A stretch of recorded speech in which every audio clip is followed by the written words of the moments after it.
Hi friends, मैं हूं रामा। आप सभी को फिर से स्वागत है रामा कोचिंग सेंटर में। तो फ्रेंड्स, आज जो भी स्टूडेंट हैं जो 10th का एग्ज़ाम इस बार देने वाले हैं, समय हम जानते हैं बहुत कम है, पर बच्चों सबके डिमांड पे ये आपका मैथ का क्रैश कोर्स है।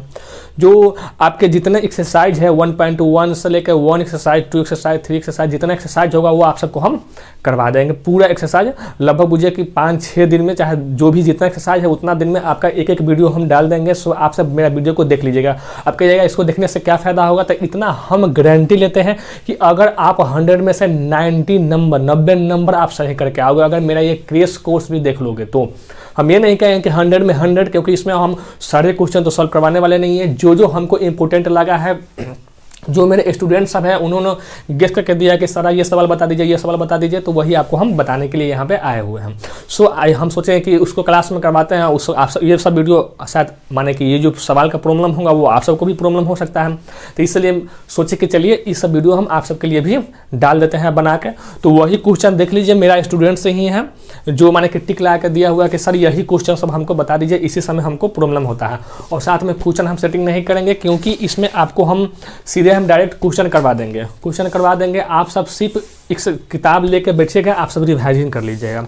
अब जो हम बता रहे हैं वो सबसे बेस्ट मेथड, और ऐसा ही आपको एग्जाम में बना के ही आना है। ऐसा नहीं कि हम बताएंगे कुछ और तरीका से, आप बना के कुछ और तरीका से, मेथड गलती हो जाएगा। अगर आप सब शुरू से भी मैथ अगर कोई नहीं सीखे हुए हैं तो अभी भी समय है, आप सब मन ला के सीखिए। तो अभी अधिक समय सवाल पर, एक बात और, हम सवाल पर अधिक समय नहीं देंगे, क्योंकि जब हम थ्योरी क्लास करवा रहे हैं उस थ्योरी में तो आप देख रहे हैं कि कितना हम बच्चों की तरफ पढ़ा रहे हैं, लेकिन इसमें हम सिर्फ क्रैश कोर्स है, मतलब कि इसमें सिर्फ सवाल को हम टच करते हुए आगे बढ़ते हुए रिवाइजन करते हुए चलेंगे। तो चलिए बिना लेट किए हुए आप सबको हम पहला सवाल हम शुरू करते हैं। आप सब निकालिए एक्सरसाइज 1.1 NCERT कह रहा है कि use equal division algorithm to find the HCF of. पहला सवाल कह रहा है, इसमें पहला सवाल का कहा है कि एक में जो मान दिया है 135 दिया है और दूसरे 25 दिया हुआ। इसमें कह रहा है कि इक्वल विभाजन एल्गोरिथम का जो मान HCF निकालने का जो मेथड है उसको अप्लाई कीजिए। तो इसमें कुछ नहीं होता, आप सब जानते हैं कि जो मेथड है उसी मेथड को हम अप्लाई करेंगे। जिसमें 135 से देंगे, एक मतलब में कितना लगेगा, 135 से यहाँ घटाइए 0 हो जाएगा, बाद में 9 हो गया, ये कट जाएगा, यहाँ पे फिर उतरेगा 135। ठीक है, वैसा ही आप सब एग्जाम में ऐसा ही पहले बगल में बना लीजिएगा रफ में, फिर उसके बाद फिर एक मरतबा में देंगे तो यहाँ हो जाएगा कितना, 90, 5 के 25, आइए हो जाएगा 4, और फिर यहाँ देंगे 90, तो 45 दूना कितना हो जाएगा 90। अब इसी को इक्वल विभाजन में आपको स्टेप में आपको दर्शा देना है कितना, तो देखिए 2 से 25 इक्वल टू 135 गुने कितना आया 1 अब प्लस 90, बस इसी प्रकार लिखना है। फिर देखिए 135 इक्वल टू कितना हो जाएगा 90 गुने 1 अब प्लस कितना हो जाएगा 45, फिर यहाँ हो जाएगा 90 इक्वल टू कितना हो जाएगा 45 गुने 2 प्लस 0, मतलब यहाँ पर 0 आ गया, मतलब इसका HCF कितना हो जाएगा HCF इक्वल टू 45। आपको समझ में आ गया होगा, बढ़िया से समझ में आ गया होगा कि किस प्रकार इक्वल विभाजन एल्गोरिथम है वो हम इंग्लिश मीडियम, इसमें CBSE बोर्ड वाले और बिहार बोर्ड वाले दोनों स्टूडेंट देख सकते हैं, क्योंकि भले हम क्वेश्चन पढ़ेंगे इंग्लिश मीडियम में, लेकिन क्वेश्चन समझ में यही आना चाहिए। कह रहा है कि use equal division algorithm to find the HCF of, माने इक्वल एल्गोरिथम जो विभाजन का जो रूल है उस रूल को लगा के आपका इसका HCF निकालना है और कुछ करना नहीं है। बिहार बोर्ड वाले बच्चे भी आप आराम से देखिए, दोनों बोर्ड के लिए ही हम बना रहे हैं। ऐसे भी हम सवाल पढ़ेंगे इंग्लिश मीडियम में, लेकिन आपको बनाएंगे हिंदी मीडियम में, क्योंकि इसमें दोनों स्टूडेंट को हम शामिल करना है, क्योंकि अलग अलग अगर डालेंगे वीडियो तो आप सब जानते हैं कि समय उतना नहीं, एग्जाम बहुत ही करीब है और मस्ती में, क्रैश कोर्स है लेकिन फिर भी मस्ती में।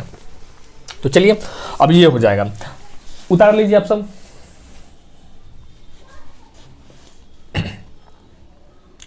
उतार लिए हो जाएगा। चलिए अब इसी प्रकार जो अगले का सवाल सब है जिसमें 2 नंबर और 3 नंबर, वो ऐसा ही आप बना लीजिएगा, बगल में HCF निकाल लीजिए और फिर आगे सॉल्व कीजिए।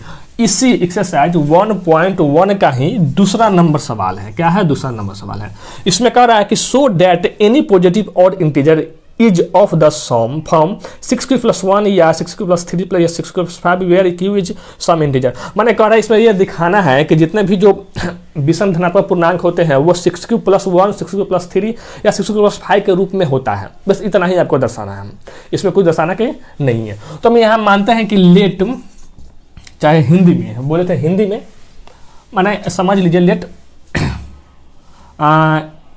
ए is a odd positive integer, माने कि माना ए एक माने धनात्मक विषम पूर्णांक है। हिंदी वाला बच्चा लिख लीजिए, हिंदी में बताएंगे आप सबके लिए ठीक रहेगा। माना ए एक धनात्मक विषम पूर्णांक है। क्या? विषम पूर्णांक। अब ये हम ए क्यों मान रहे हैं उसका भी रीजन है, आपसे समझते चलिएगा। अगर ए हम मानेंगे तो यहाँ पर दिया हुआ कितना 6q + 1 किस रूप में दिया हुआ आप सब कुछ यहाँ समझिए, 6q + 1 मतलब ये क्या है? इक्विल विभाजन एल्गोरिथम का फॉर्मूला आप सब जानते हैं, क्या होता है? ए बराबर क्या होता है? BQ + R। ए जैसे में कोई संख्या मान लीजिए यहाँ x है, यहाँ आप भाग देते हैं, यहाँ पर मान लीजिए a b और नीचे मान लीजिए c, तो यही a जो x है ये है। आप ही बताइए किस इससे सबसे बड़ा होगा। क्यों बड़ा होगा? अगर बड़ा नहीं होगा तो क्या भाग लगेगा? भाग नहीं लगेगा। यहाँ पर भी समझते चलना है। अब इसी को अगर हम दर्शा देंगे तो x बराबर क्या हो जाएगा? AB + C। C क्या है? यहाँ रिमाइंडर है, शेषफल है। क्या है? C क्या है? शेषफल है। बिल्कुल समझते चलना, एकदम मस्ती में, एकदम सवाल बोले एकदम मस्ती में समझते चलिए। तो यहाँ इसी फार्मूला, यही फार्मूला जो इक्विल विभाजन जी है, मैंने इक्विल जी ने यही दिया था रूल। इन्हीं को माने है तो कुछ नहीं, भागे है। जो बच्चा हम सब जो भाग सीखते थे वही भाग है, बस खाली इसको दर्शा दिया कि हाँ भाज्य को हम ये कहेंगे, भागफल को हम ये कहेंगे और शेषफल को हम आर माने ये हम लिखेंगे, बस ऐसा ही, यही एक फार्मूला है। तो यहाँ जो ए होगा वो क्या होगा? 6 से बड़ा होगा कि नहीं, क्योंकि बी के टर्म पर आया है। तो आप लिख दीजिएगा विषम पूर्णांक है जो 6 से बड़ा है, माने कि 6 से क्या है? ग्रेटर है, बड़ा है। अब यहां पे यूक्लिड देख लीजिएगा आप सब, विभाजन से a बराबर क्या होता है? BQ + R होता है। लेकिन आपको पता है कि b का मान यहां पे कितना दिया हुआ है? 6 दिया हुआ है। तो आप क्या लिखिएगा? a बराबर 6q + R। लेकिन एक बात आप यहाँ पर ध्यान दीजिए, कभी भी जो ये मान होता है, जो a बराबर जो माने कि जो भी हुआ, जो b का मान होता है BQ + R, जो b यहाँ पर हम ऐसे उल्टा उल्टा लिख दिए हैं, लेकिन यहाँ पर b होगा, जो b का मान होगा ये हमेशा r से बड़ा होगा। मतलब क्या हुआ कि जो यहाँ पर जो रिमाइंडर है, अब उससे भी आप सब कभी भी भाग देते हैं। जैसे मान लीजिए हम यहाँ पर 32 लिख दिए, 5 से भाग देना है तो 5 × 6 = 30, यहाँ उतारेगा 2। तो आप ही बताइए जो ये 2 है क्या 5 से छोटा है कि लम्हर है? अगर ये लम्हर रहता तो 5 से कटता कि नहीं? कट जाता, मतलब भाग हमको और आगे बढ़ता, लेकिन नहीं कटेगा, 2 छोटा हो गया। मतलब क्या है? जो b का मान होगा वो r से हमेशा बड़ा होगा।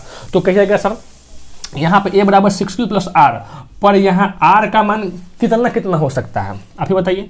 या तो 0 हो सकता है, 1 हो सकता है, 2 हो सकता है, 3 हो सकता है, 4 हो सकता है, 5 हो सकता है, लेकिन 6 नहीं हो सकता है। 6 नहीं होगा, क्यों? क्योंकि अगर 6 हुआ तो 6 में तो भाग लग ही जाएगा, तो क्या हो जाएगा? पूरी कट जाएगा, तो काम गड़बड़ा हो जाएगा। समझे कि नहीं? इतना ही समझना है शॉर्ट में, बोर्ड थोड़ा छोटा है, शॉर्ट में समझना है। तो a बराबर यहाँ r का मान कितना है? 1 है। तो इससे हम किस प्रकार लिख सकते हैं? लिखिए, इसलिए यहाँ a बराबर क्या हो जाएगा आप समझिए, देखिए 6q + 0, 6q + 1, 6q + 2, 6q + 3, 6q + 4 और 6q + 5। क्योंकि यहाँ पर देखिए जहाँ पर हम ये मान रखे हैं वो r का मान ही रखे हैं। ये देखिए ये सब क्या है? r का मान है। यहाँ पर क्या है? r का मान है। तो आप सबको ध्यान से इसमें देखिए कि जो ये 6q + 0 है, क्या ये 2 से कटेगा कि नहीं? कट जाएगा। लेकिन क्या ये 1 2 से कटेगा? नहीं कटेगा। ये 2 से कट जाएगा, ये 2 से कट जाएगा, लेकिन ये 2 से नहीं कटेगा। ये 2 से क्या हो जाएगा? कट जाएगा, लेकिन ये 2 से नहीं कटेगा। तो यहाँ पर लिख दीजिए कि यहाँ ऐसे आप सब लिखिए, यहाँ 6q + 0, 6q + 2, 6q + 4 क्या है? धनात्मक सम पूर्णांक है, माने कि पॉजिटिव इवन इंटीजर, धनात्मक सम पूर्णांक है। अगर मान लीजिए इस सब में से धनात्मक सम पूर्णांक है तो यहाँ पर इसको हम मिटा देते हैं। तो यहाँ पे 6 + 1, 6 + 3 और 6 + 5 क्या हो जाएगा? धनात्मक विषम पूर्णांक। विषम माने कि पॉजिटिव और है। यही तो आपको प्रूव करना था, यही आपको प्रूव करना था। देखिए एकदम इजी समझ में आ गया होगा, क्योंकि देखिए अब इसी को ऐसा ही समझ वहाँ पर लिखना है। इसको और लंबा से भी हम लिख सकते हैं, जहाँ बी एक धनात्मक विषम समपूर्णांक है, या है, वह है, फलाना चिलाना, लेकिन मेन आपका यही है, कहने का सेंस भी यही है। बी अगर 6 दिया हुआ तो पक्का है कि क्या होगा? ये पॉजिटिव इंटीजर ही होगा। ठीक है, तो आप सब इसको उतारिए। इतना ही करके आपको आना ही है, इससे बेसिक करके नहीं आना है।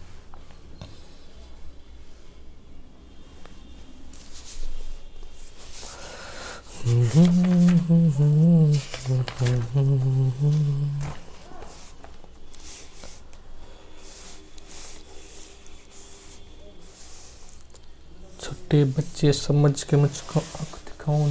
चलिए बना लिया, चलिए उतार ली हो जाएगा। अब आ जाइए आप सब एक्सरसाइज 1.2 पे, चाहे CBSE बोर्ड वाला बच्चा हो, चाहे बिहार बोर्ड वाला बच्चा हो, मैथ दोनों NCERT बिल्कुल सेम है। कोई कहे कि कोई हार्ड है, कोई भारी है, कुछ नहीं, बस ये आपको हिंदी में लिखा है, वो आपको इंग्लिश में, बस इसमें कुछ करने की जरूरी नहीं है। दोनों का मैथ बिल्कुल सेम टू सेम है। और देखिए आपको पढ़ने में मज़ा भी आता होगा। ऐसे भी मज़ा क्यों नहीं आया? क्योंकि आप सब हिमांशु कोचिंग में जो पढ़ रहे हैं। चलिए एक्सरसाइज 1.2, एक्सरसाइज 1.2, इसमें आपको पहला सवाल का पहला नंबर, ठीक है, क्या है? 140। इसमें करना क्या है समझ लीजिए। क्या है? Express each number as a product of its prime factor. कुछ नहीं करना है, इसको प्राइम फैक्टर में बस खाली बदल देना है। द प्राइम फैक्टर एकदम जीरो, माने गुणनखंड के रूप में, हिंदी वाले बच्चे समझिए, गुणनखंड के रूप में व्यक्त कर देना है। अभाज्य गुणनखंड 140 लिखेंगे यहाँ पर।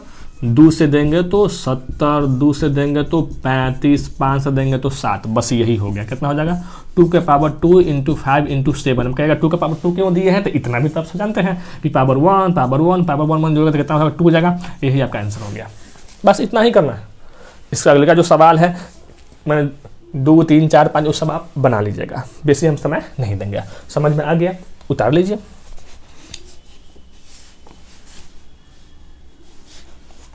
ऐसे ये हल्का है, क्यों उतारिएगा? आप सब समझ ही गए हो जाएगा। चलिए अब इसी एक्सरसाइज 1.2 का ही दूसरा नंबर क्या हो जाएगा? दूसरा नंबर का पहला नंबर में क्या कह रहा है कि 26 and 91 दिया है। इसमें कह रहा है कि find the LCM and HCF of the following pairs of integers and verify that LCM into HCF equal to product of the 2 numbers. देखिए ये 2 नंबर दिया हुआ है, इसका आपका LCM और HCF निकालना है और साथ में वेरीफाई भी करना है कि दोनों संख्या का जो गुणनफल होता है वो गुणनफल उस संख्या के LCM और HCF के गुणनफल के बराबर होता है। ऐसे आप सब जानते हैं कि कोई भी 2 संख्या दिया गया हो तो दोनों संख्या का गुणनफल इक्वल टू क्या होता है? इस दोनों संख्या का LCM into HCF, इसी दोनों संख्या का यही फॉर्मूला होता है। इसी को यहाँ पे अप्लाई करना है। अब देखिए 26 को आप तोड़िए, तो 26 को तोड़िएगा तो कितना हो जाएगा? तोड़िए 2 × 13 और 91 को तोड़िए तो कितना हो जाएगा? 13 7 91, तो 7 × 30 ले लीजिए। अब देखिए अब इसका HCF कितना होगा? जो दोनों में कॉमन हो। कौन वाला कॉमन है? एगो ई कॉमन है, एगो ई कॉमन हो जाए, कितना हो जाएगा? 13। LCM क्या होता है? जो कॉमन होगा वो तो लेवे करेंगे, बाकी सबका गुना करेंगे। तो 13 × 2 × 7, तो गुना कीजिए। 7 दूना 14, तो 14 14 42 के 2 हाथ में 4 14 15 16 18 182 हो जाएगा। तो यही हो गया इसका LCM हो जाएगा 182 और HCF कितना हो जाएगा यहाँ पे? 13। अब इसी को जांच करना है तो यहाँ पर लिख दीजिए जांच। फार्मूला तो याद हो गया होगा, चाहिए यही फार्मूला का हम सब यूज भी कर सकते हैं। अब देखिए यहाँ पे लिख देंगे हम जांच लिख दीजिए। तो दोनों संख्या का गुना कीजिए, तो 26 गुना यहाँ पे लिख दीजिए LHS और इधर लिख दीजिएगा RHS, इसी को जांच करना है। तो 26 गुने 91, जितना गुना कीजिएगा जो भी मान आएगा, अब हम गुना करने नहीं जाएंगे, क्रैश कोर्स से हम इसी का गुना कीजिए, कितना हो जाएगा 13 गुने 182 इसका SCF चाहे एल से कुछ भी लिख सकते हैं, LCM इतना। तो ये दोनों का भी मान, ये दोनों का मान एकदम इक्वल आएगा, यहाँ पर लिख दीजिएगा प्रूव्ड। यही आपको जांच करना था और कुछ करने की जरूरी इसमें नहीं है, बस ऐसा ही बनाते चलना है, ठीक है। तो आप सब उतार लीजिए इसी प्रकार में से। इसका जो अगले का सवाल है 2 नंबर 3 नंबर वो आप बना लीजिएगा, ठीक है, बनाइए। ऐसा देखिए मेरा स्टूडेंट है जो आगे वाला टिक लगा दिया, ये भी है, उतार लिया। चलिए अगर नहीं उतार पा रहे हैं तो वीडियो का पॉज करके उतार लीजिएगा, क्योंकि सवाल बहुत ही ज़्यादा है, क्योंकि टाइम नहीं है और आप सब हालिसानी बना लीजिएगा। अब इसमें क्या है कि कोई सर CBSE बोर्ड वाला क्या है कि इंग्लिश में नहीं लिखते हैं, तो इतना भी हिंदी का भी कोई इंग्लिश भारी नहीं होता है, इसमें क्लियर है, इंग्लिश में पढ़ देते हैं। जिसमें देखिए इसी का चौथा नंबर सवाल देख लीजिए, कह रहा है कि गिवन दैट SCF दिया हुआ है, SCF कितना दिया 306 और 657 का 9, तो कह रहा है फाइंड LCM। अब आप ही बताइए, SCF दे दिया 2 संख्या का, LCM पूछा है। अब भी आप सब जानते हैं कि first into second number equal to इसी का LCM इंटू SCF कितना दिया हुआ 306 गुने 657 इजकल टू इसका LCM निकालना, मान लीजिए LCM लिख दीजिए, इसका LCM कितना दिया 9, तो LCM इजकल टू कितना हो जाएगा, गुना में है तो इधर तो प्रोडक्ट में हो जाएगा 306 इंटू 657 अब बटे क्या हो जाएगा 9। अब जो काट का आंसर आ गया वही आपका आंसर। अब हम काटने नहीं जाएंगे क्योंकि ये सब आप खुद काट लीजिएगा, क्रैश कोर्स से मेरा सिर्फ हम आपको रिवाइजिंग करवा दे रहे हैं, ठीक है। तो काट लीजिए, ऐसा काटना है तो काट दीजिए ना, 9 3 27 9 4 36, तो 34 इंटू 657 इसका आपको गुना कर लीजिए, ठीक है। समझ में आ गया होगा, मस्तिष्क से एकदम मस्तिष्क से पढ़ते चलना है। हाँ अगले का सवाल जो आने वाला है वो बहुत ही बढ़िया है एकदम, किसी को सर नहीं दुखा रहा है क्योंकि अभी तो शुरू है, सर नहीं दुखना चाहिए क्योंकि अभी तो हम सब मैथ का शुरू ही किए हैं बच्चों, मेरे प्यारे मित्र। चलिए अब प्यारे हैं कि कैसा है वो तो साफ ही समझिएगा, क्योंकि अगर आप सब अच्छे से पढ़े होइएगा तो प्यारे होइएगा, अच्छे होइएगा, नहीं पढ़े होइएगा एग्जाम में जाइएगा तो कहिएगा सब लिखते रहेगा आपकी जगह। सो अभी भी समय है, अच्छे से एकदम मेहनत से अभी भी सीख लीजिए, कुछ नहीं आपके साथ हम आ गए हैं एकदम मस्ती से। देखिए 5वां नंबर सवाल, 5वां सवाल तब बढ़िया कह रहा है कि check whether 6 power n can end with the digit 0 for any natural number n। कह रहा है कि 6 के पावर जो n है, ठीक है, तो n के कोई भी मान के लिए चेक कीजिए कि इसका जो अंक होगा लास्ट डिजिट होगा वो क्या हो जाएगा 0 पर खत्म होगा। किस पर खत्म होगा 0 पर। यही आपको प्रूव करना है, प्रूव यही करना है। तो आप ही बताइए 6 के पावर n को क्या हम 2 इंटू 3 के पावर n हम नहीं लिख सकते हैं? लिख सकते हैं, लिख सकते हैं ना। और भी हम आगे बताएंगे 6 के पावर n को 2 इंटू 3 के पावर n लिख सकते हैं कि नहीं? लिख सकते हैं। लेकिन 0 कब आएगा? अगर आप जानते हैं कि जिसके अंत में 0 होता है, कोई भी संख्या ले लीजिए, जैसे में 30 20 100 चाहे कितनों बड़ा 0, जितना संख्या वो सब क्या है 5 से कटेगा। जिसके अंत में 0 होगा वो 5 से कटेगा ही कटेगा। तो क्या आपको इसको गुणनखंड में कहीं 5 आपको दिखाई दे रहा है? बोलिए। तो यहाँ लिखिए कि इसका अभाज्य गुणनखंड में, अभाज्य गुणनखंड में 5 नहीं है। सो 6 के पावर n अंक 0 पर समाप्त नहीं होगा, समाप्त नहीं होगा। अब कहिएगा सर प्रूफ, ये लिख दीजिए प्रूफ। अब कहिए सर इसको जांच करके दिखाइए। इतना ही बना के आ जाइएगा। इसको और भी विस्तार में लिखना है ना, तो वहाँ पे लिखिएगा कि 6 को अभाज्य गुणनखंड के रूप में तोड़ने पर, 6 को प्राइम फैक्टर के रूप में तोड़ने पर 2 इंटू इतना पावर n। सो इवन यहाँ पे नॉट प्रेजेंट 5 देन जो भी होगा यहाँ पर आप लिख लीजिएगा, ठीक है। इंग्लिश में पढ़ाएंगे तो फिर इंग्लिश से भी पूरा बोलना पड़ेगा। मतलब कि हम समझा दिए CBSE बोर्ड वाले बच्चे को एकदम इजी है, मैथ में इंग्लिश हिंदी कुछ नहीं होता है। अब ये हो गया देखिए 30 20, जैसे में जिसको लास्ट में 0 है तो 5 से कट रहा है। अब कहिएगा सर हमको चेक करके दिखा दीजिए, चलिए चेक करके दिखाते हैं। देखिए 6 के पावर अगर हम 0 रखते हैं तो कोई भी संख्या का पावर 0 क्या होता है 1, क्या 1 लास्ट में 0 आया नहीं आया। 6 के पावर 1 रखिए तो 6 नहीं आया, 6 के पावर 2 रखिए तो 36, 6 के पावर 3 रखिए तो कुछ भी आएगा, लास्ट में 0 नहीं आएगा। आप सब चेक कर सकते हैं, इस प्रकार भी आप बना सकते हैं। ठीक है, तो ये हो गया आपका सवाल। आप सब उतार लीजिए हल्सा नहीं, क्योंकि इसमें आगे भी बताना है।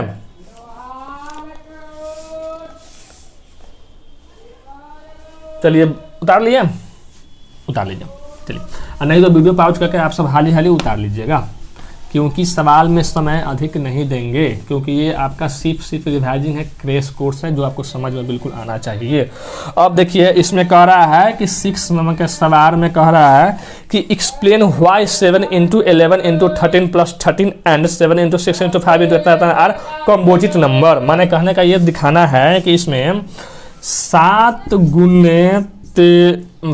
गुने यहाँ पर दिया है 11 × 13 + 13, ये क्या है एक भाज्य संख्या है, आपको दिखाना है क्या है भाज्य संख्या है, ये बताना क्यों है। ये संख्या हो गया, चाहे दिया है 7 × 6 × 5 × 4 × 3 × 2 × 1 + 5, ये भी आपको यही दिखाना है। तो आप ही बताइए, चलिए हम पहले यहाँ से शुरू करते हैं। इस सब को पहले बोर्ड मास्टर आप जानते हैं पहले गुना का काम होता है, तो 7 × 11 प्लस ना इस सब को गुना कीजिएगा तो कितना आएगा लगभग इतना, प्लस कितना हो जाएगा 13। अब इसको जोड़ेंगे तो कितना हो जाएगा 114 आ गया। अब 114 को अब क्या कीजिए गुना सब कर लीजिएगा, गुना इतना ही आता है। ठीक है, अब 2 से देंगे तो 2 × 5 = 0 7, 3 से दीजिए तो एक मतलब में 3 हो जाएगा, यहाँ पर 2 0 हो जाएगा 36 18 और 9, यहाँ पर 13 से दीजिए तो 13 मतलब ये क्या हो जाएगा अभाज्य संख्या है।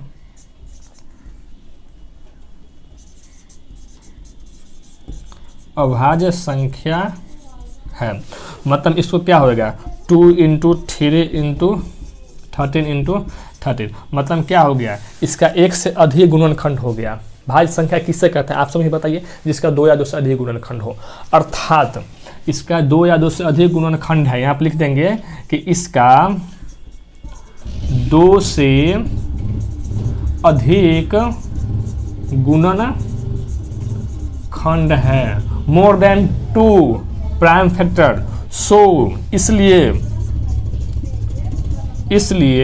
7 × 11 × 13 + 13 इज अ प्राइम नंबर, मैंने भाज्य संख्या। ये क्या है, इसलिए क्या है ये कंपोजिट नंबर है, चाहिए क्या कहेंगे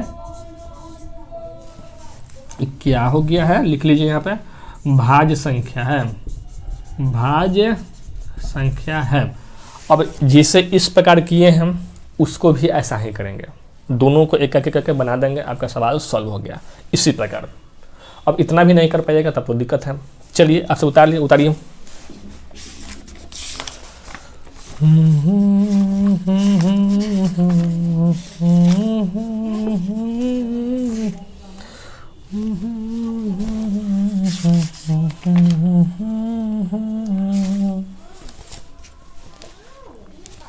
चलिए मिटा देते हैं। अब आते हैं हम सब इससे दूसरे एक्सरसाइज पे। इसके बाद आपका चैप्टर 1 एक्सरसाइज पूरा कंप्लीट हो जाएगा। तो दूसरे एक्सरसाइज में तो बेसी नहीं है, ये हो जाएगा एक्सरसाइज नंबर कितना है आपका, एक्सरसाइज हो जाएगा ये वाला 1.4। कितना हो जाएगा 1.4। तो 1.4 का 3 नंबर, 1.0 समझिए 3 का 3 नंबर इसमें दिया हुआ है 43.1 2 3 4 5 6 7 8 9 पर एक रिंग। अब इसको बताना है कि ये क्या है मैंने इसमें बताना था कि इसमें 3 को दिया हुआ है, कौन प्राइम है, कौन माने कि कौन प्रमेय है, कौन अपरमेय है, कौन रेशनल नंबर है, कौन इरेशनल नंबर है। अगर रेशनल नंबर है तो क्यू के बारे में आप क्या कहना चाहते हैं, इसमें दिया हुआ है, आप क्वेश्चन पढ़ लीजिएगा, यही समझाया हुआ है। तो पहली बात ये है कि रेकरिंग का मतलब क्या हुआ, इसका मतलब क्या होता है। एक मेथड बताया था, अगर इसको सिंपल से हमको जानना है तो कुछ नहीं करना था, सीधे क्या करना, 43 है तो 43 दशमलव का प्लस दे दीजिए यहाँ पर 1 2 3 4 5 6 7 8 9। अब बट जैंग पर रेकरिंग है, 9 अंक पर रेकरिंग है, तो यहाँ पर 1 2 3 4 5 6 7 8 9। इसको बटा कर जो पी बटा क्यू के रूप में तो ऐसा ही आ गया, पर इसमें करने की जरूरी नहीं है। देखिए यहाँ पी बटा क्यू के रूप में आ गया, मतलब क्या है, इट इज रेशनल नंबर, परिमेय संख्या हो जाएगा, ठीक है। लेकिन अगर क्या अगर हम 43 पॉइंट रेकरिंग का मतलब क्या होता है कि ये टर्म बार बार आएगा। देखिए 1 2 3 4 5 6 7 8 9, फिर आएगा 1 2 3 4 5 6 7 8 9, फिर आएगा 1 2 3 4 5 6 7 8 9। इसी प्रकार ये जाते रहेगा। अगर देखिए यहाँ पर सेम अंक अगर बार बार रिपीट होता है तो उस पर हम क्या कर देते हैं, रेकरिंग हम दे देते हैं। इसका मतलब यही होता है। अगर मान लीजिए कभी कभार क्या होता है कि जैसे में कोई संख्या एग्जाम्पल के तौर पर ले लीजिए, जैसे मान लीजिए 7.101 001 0001 000001 इस प्रकार बढ़ते जा रहा है। तो देखिए ये सेम टर्म लिमिट नहीं हो रहा है, यहाँ पर जीरो का संख्या बढ़ते जा रहा है, तो ये कभी भी रेशनल नंबर परिमेय संख्या नहीं होगा, ये हमेशा रेशनल नंबर होगा। इसमें ही दिया हुआ है, जो सवाल हम बताएं इसमें भी दिया हुआ था, आपको हम बता दिए हैं। लेकिन ये रेशनल नंबर होगा क्योंकि इसको आप पी बटा क्यू के रूप में आप लिख सकते हैं। किस प्रकार लिख सकते हैं, देखिए हम यहाँ पर बता भी दिए हैं साथ में। अब यहाँ पर देखिए, अगर मान लीजिए हम इतना को छोड़कर अगर हम इसको दशमलव में हटा देते हैं तो एक पर कई गो जीरो होगा, 1 2 3 4 5 6 7 8 9, मान लीजिए 9 गो जीरो हो जाएगा। इतना पहले 9 गो जीरो सब आप समझ लीजिए, 9 गो जीरो समझा रहे हैं बस, खाली लिखने में बढ़िया से, ठीक है। अब इसको फैक्टर कीजिएगा तो कितना 2 और 5 कटेगा कि नहीं कटेगा, फिर बताइए 2 या 5 कटेगा। मतलब कि हम ऐसा क्यों किए बताते हैं। यहाँ तो यही प्रूव हो गया है कि इट इज रेशनल नंबर, ये परिमेय संख्या है, यहाँ प्रूव हो गया यहीं पर। लेकिन कह रहा है कि क्यू के बारे में आप क्या कहना चाहते हैं, तो क्यू के बारे में यही कहना चाहते हैं कि क्यू का अभाज्य गुणनखंड 2 5 के अलावा और भी हो सकता है। अब क्यों हो सकता है तो आप सब यहाँ पर समझ ही गए हुए, क्योंकि देख लीजिए आप सब कि अभी इसको हम तोड़ेंगे तो 2 5 तो होगा ही होगा, 2 से भी कटेगा, 5 से भी कटेगा, और भी संख्या आ सकता है क्योंकि 4 6 जो भी इसमें आएगा तो मतलब अधिक भी होगा। मतलब क्यू बस इतना ही लिख देना, आपको कुछ नहीं करना। और ये क्या है, परिमेय संख्या है। किस प्रकार परिमेय संख्या आपको हम यहाँ पर दर्शा भी दिए और यहाँ पर भी दर्शा दिए हैं कि दशमलव हटा देंगे तो ये जीरो रहेगा, लेकिन ये रेकरिंग चलता रहेगा। रेकरिंग का मतलब ये होता है कि टर्म बार बार रिपीट हो रहा है। यहाँ पर आप जानते हैं कि रेकरिंग हटाते हैं तो जितना अंक रहता है उतना पर जीरो रहता है। मतलब ये पूरी आपको सवाल देखे है, छोटे नहीं, इसको तो एग्जाम में जाइएगा सीधे कुछ नहीं कहेगा। जब ये इसको देखिएगा ये ऑब्जेक्टिव में पूछ देगा आपको 1 नंबर का कि ये क्या है, रेशनल नंबर है कि रेशनल नंबर है, परिमेय संख्या क्या परिमेय संख्या है, तो आप सब सीधे मार दीजिएगा परिमेय संख्या। अगर रेकरिंग सेम अंक रिपीट कर रहा है तो रेशनल नंबर, सेम अंक रिपीट नहीं कर रहा है, कुछ बीच में है उल्टा फिल्टा, तो आप रेशनल नंबर मानेंगे। जो आपको उसमें 3 को दिया हुआ, 3 को में क्या है कि 2 को तो रेशनल नंबर है, 1 क्या है रेशनल नंबर है। सो आप सबको ये सेशन अच्छा लगा था, इससे सारे 1 करवाए, फिर कल 2 3 4 5 ऐसा है 5 6 दिन में 7 दिन में जितना आपका चैप्टर है सब चैप्टर का जो इंपॉर्टेंट सवाल होगा आपको पूरा हम करवा देंगे। अगर मेरा सेशन आप सबके लिए इतना मेहनत किए हैं, आप सब अगर सेशन में अच्छा लगा तो आप सब मेरे चैनल को सब्सक्राइब कीजिए और मन ला कर पढ़ते रहिए। एग्जाम का समय करीब है, अभी इन्हें उन्हें ध्यान नहीं देना है प्यारे बच्चों, अभी मन ला के पढ़ना है। सो आप सब मन ला कर पढ़ते रहिए। जय मां शारदे और जय हिंद फ्रेंड्स।